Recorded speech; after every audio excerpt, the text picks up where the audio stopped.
Hello everybody, if you're new around here, my name is Adamup and we're in Planet Zoo today, creating and jumping on the bandwagon a little bit of a new trend called dioramas.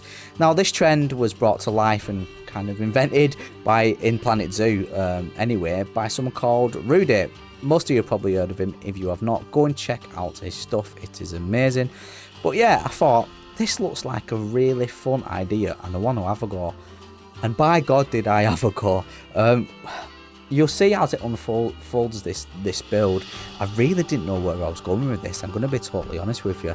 I kind of just went with the flow. I knew that I wanted this kind of swampy look. That's what everyone seems to be creating these days. And I've not created anything like swampy or anything like that. And so I really wanted to take on this challenge and try to create something of my own using this kind of environment, like a swamp environment.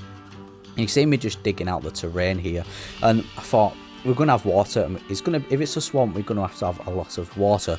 So we do end up adding a lot of water. We end up adding various other things as well, including a vegetable patch, kind of like a fisherman's hut. This is basically like, I tried to create it as if it was part of a video game. Now I know that sounds strange, but bear with me.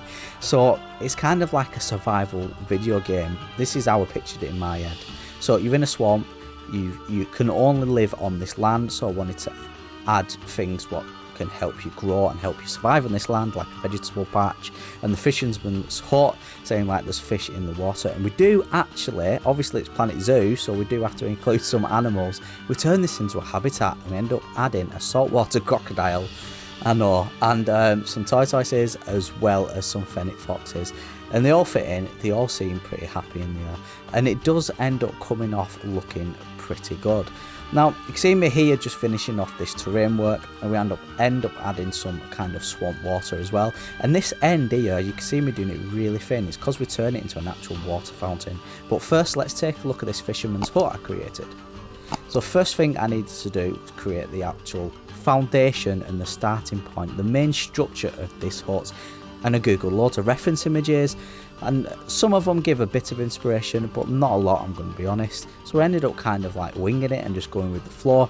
We used the Arctic wood, and we do end up changing the wood a bit as well. So I recommend doing this for anything you want to look rustic, old-fashioned, or a bit warm.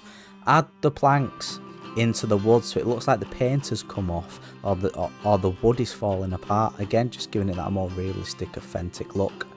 And I think it's the same actual wood planks I used for the actual decking area. This is the front of the building, the outside area of the building, where you could come out in the morning, take a nice sip of coffee, relax before a day of hunting and fishing. And then we carried on that same theme with the same planks underneath to create this nice little decking area, as well as obviously a ladder to be able to get up to the actual structure and the actual building itself. Once that was complete, it was time to move on to the supporting beams. And I did this by using the same kind of wood and doubling it up to make thicker pieces, and then adding quite a lot of detail with the ropes and the hanging ropes to give it that more authentic, realistic look once again.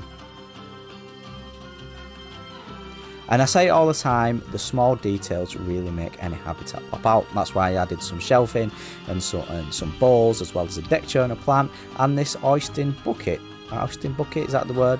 You know, to get water up there. And then we carried on to the bottom again, to the decking area, where I added a little boat and a little docking area for the boats. And obviously we needed a washing line and some washing. And then I got really sidetracked, like I always do, and created a little camping area towards the back of the actual main building itself. Really happy with it. I always do this. I always get sidetracked and go off and build something else. And then it was time to come back to the actual building itself and create this window, what took me far longer than I hoped it would. Now, I did kind of a similar thing with a creation when I created like a Victorian London workshop. I did that live on Twitch. By the way, I do stream live on Twitch. Twitch.tv/Adamup if you want me to see me create anything like you see on YouTube. Come and say hello. I'm very friendly, so is everyone else in the chat.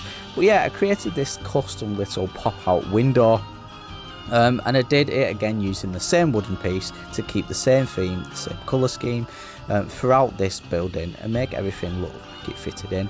But it was a little bit of a pain in the arse just getting everything lined up, but once we do get everything lined up and we add that little window as you can see there and the individual tiles, it comes out looking pretty damn good.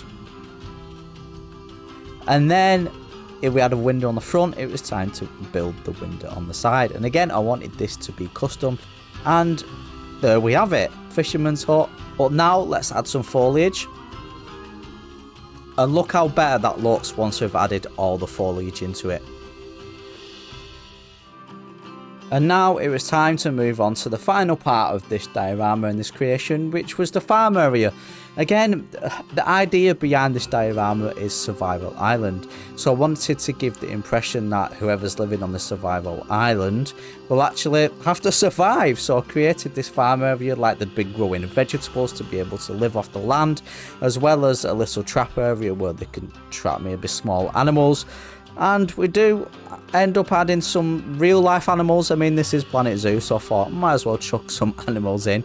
We end up adding some fennec foxes, saltwater crocodile and a tortoise, and they seem pretty happy in there, and yeah, it comes off looking pretty good. Well, the main focus for this area was a farm, and I really wanted to create something what looked realistic and like man-made, like someone had actually been growing stuff here.